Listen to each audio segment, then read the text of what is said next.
اچھا، اب سب سے بڑی بات کیا ہے کہ جس کے مقدر میں ایمان ہوتا ہے تو اللہ تعالیٰ ایمان کے ساتھ اس کو ہمت ساتھ عطا کرتا ہے۔ ایسا نہیں ہوتا کہ کسی کے مقدر میں ایمان ہو اور وہ کم ہمت ثابت ہو۔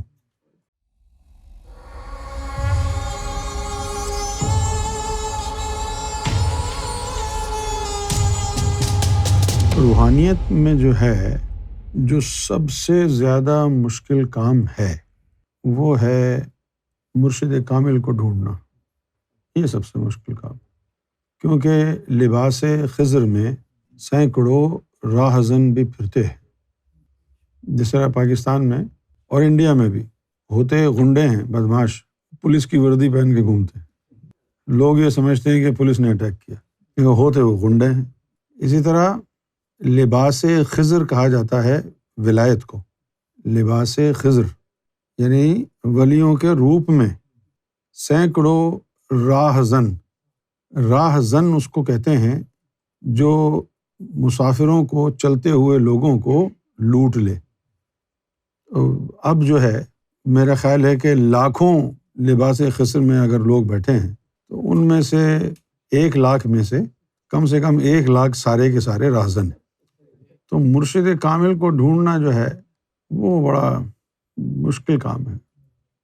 اب جب ہم اپنی طرف دیکھتے ہیں ہمیں یہ کام بھی نہیں کرنا پڑا، جب میں اپنی طرف دیکھتا ہوں ہمیں تو یہ کام بھی نہیں کرنا پڑا۔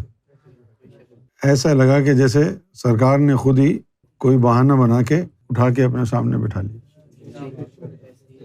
اس کے بعد دوسرا جو بڑا کام ہے مشکل روحانیت میں ہے، تو وہ بہت مشکل، لیکن وہ اتنا ہی ہے مشکل کہ جیسے آپ نے کبھی بنجی جمپ کیا ہے۔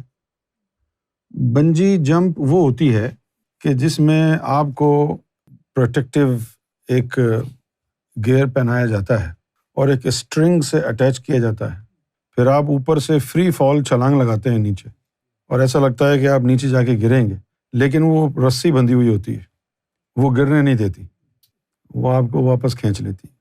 تو چونکہ رسی بندھی ہوتی ہے اس لیے لوگ چھلانگ لگا دیتے ہیں، ورنہ کون لگائے گا؟ رسی بندھی ہوتی ہے اس لیے لوگ چھلانگ لگاتے ہیں کہ اگر کوئی مسئلہ ہوا تو کھینچ لیں۔ یہی حال جو ہے تزکیہ نفس کے دوران ہوتا ہے۔ بڑا مشکل مرحلہ ہے، بڑا ہی مشکل مرحلہ ہے،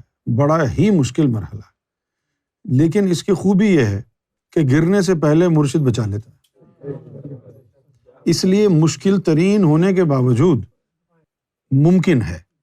حالانکہ انسان کو جذبات کے مد و جزر سے گزرنا پڑتا ہے، ایموشنل اپس اینڈ ڈاؤنز اس میں آتے ہیں، لیکن جو سب سے زیادہ سہارا بننے والی شے ہوتی ہے وہ ہوتا ہے مرشد پر بھروسہ، مرشد پر کامل یقین کہ میرا جو مرشد ہے وہ مجھے گمراہ نہیں ہونے دے گا۔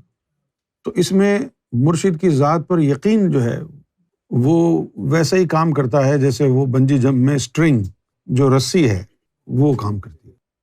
لیکن یہ کہ سائیکو وغیرہ ہونا، بھئی اگر یہ بات ہوتی تو کتنے بڑے بڑے اولیاء اکرام گزرے ہیں، یہ سب سائیکو ہوتے۔ روحانیت میں کوئی سائیکو نہیں ہوتا۔ ہاں، ایک اور چیز ہے جس میں سائیکو ہو جاتے ہیں، وہ کیا ہے؟ عملیات۔ جن کے دلوں میں پیسے کی لالچ، طاقت کی لالچ ہوتی ہے، وہ عامل بننا چاہتے ہیں کہ یہ عمل کر لوں، اتنے جنات میرے قبضے میں آ جائیں، یہ کر لوں، ویسا کر لوں۔ ایسے لوگ ہیں نا۔ موریشس میں بھی ہم نے بہت سے لوگوں کو دیکھا، ہمارے پاس جب ذکر لینے آئے تو ہمیں معلوم ہو گیا کہ یہ عمل کر کے ناکام ہوا ہے۔ بہت سے لوگ آئے، ناکام ہو گیا ہے۔ پھر لوگ جو ہے لالچ میں جادو وغیرہ کی طرف بھی چلے جاتے ہیں۔ میڈاگاسکر جو برابر میں آئی لینڈ ہے، بہت بڑا، انگلینڈ کے سائز کا آئی لینڈ، وہاں پر جادوؤں کا میلہ لگتا ہے، جادوگروں کا۔ یہ وہ چیزیں ہیں کہ ان میں انسان سائیکو ہو سکتا ہے، لیکن روحانیت میں ایسی کوئی چیز نہیں ہے۔ روحانیت کے اندر ہمت والوں کا کام ہے۔ اچھا، اب سب سے بڑی بات کیا ہے کہ جس کے مقدر میں ایمان ہوتا ہے تو اللہ تعالیٰ ایمان کے ساتھ اس کو ہمت ساتھ عطا کرتا ہے۔ ایسا نہیں ہوتا کہ کسی کے مقدر میں ایمان ہو اور وہ کم ہمت ثابت ہو۔ یہی وجہ ہے کہ روحانیت میں جو ازلی نہیں ہوتے ہیں وہ کامیاب نہیں ہوتے، یعنی جو منافق ہوتے ہیں وہ کہتے ہیں جی اس میں تو بڑی ذلت ہے، بڑی رسوائی ہے، یہ تو بڑا مشکل کام ہے، ہم سے نہیں ہوتا، اس لیے وہ بھاگ جاتے ہیں۔ اور جو عزلی ہوتے ہیں تو اللہ تعالیٰ ان کو ایمان کی دولت کے ساتھ ساتھ ہمت بھی ان کے مقدر میں لکھتا ہے، کیونکہ اللہ تعالیٰ کو ہمت والے پسند ہیں۔ تو اگر اللہ تعالیٰ نے کسی کو دوست بنانا ہے، دیکھو نمبر 1 اللہ کو ہمت والے پسند ہے، تو اب دوست بھی اسی نے اپنا بنانا ہے کسی کو، لہٰذا ہمت بھی وہ دے گا نا۔ جب کسی کو دوست بنانا چاہتا ہے تو اس میں ہمت دیکھنا چاہے گا نا، تو ہمت بھی دیتا ہے۔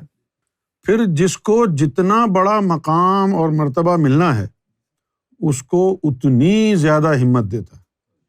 جس کو اللہ کا جتنا زیادہ قرب ملتا ہے اس کے اوپر آزمائشیں بھی ویسی ہی آتی ہیں۔ اسی لیے سلطان باہو نے کہا کہ ایمان سلامت ہر کوئی منگے، عشق سلامت کوئی ہو۔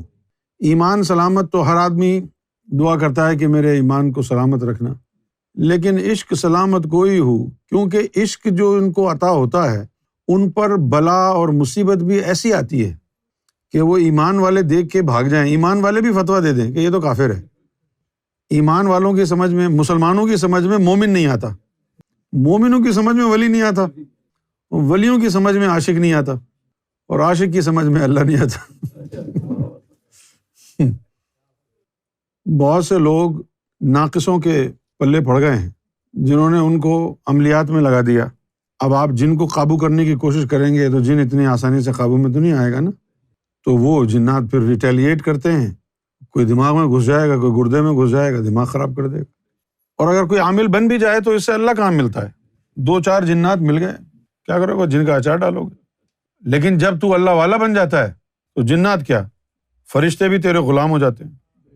مصیبت یہ ہے کہ عاملوں نے عملیات کو روحانیت کا نام دے کے بدنام کیا ہے۔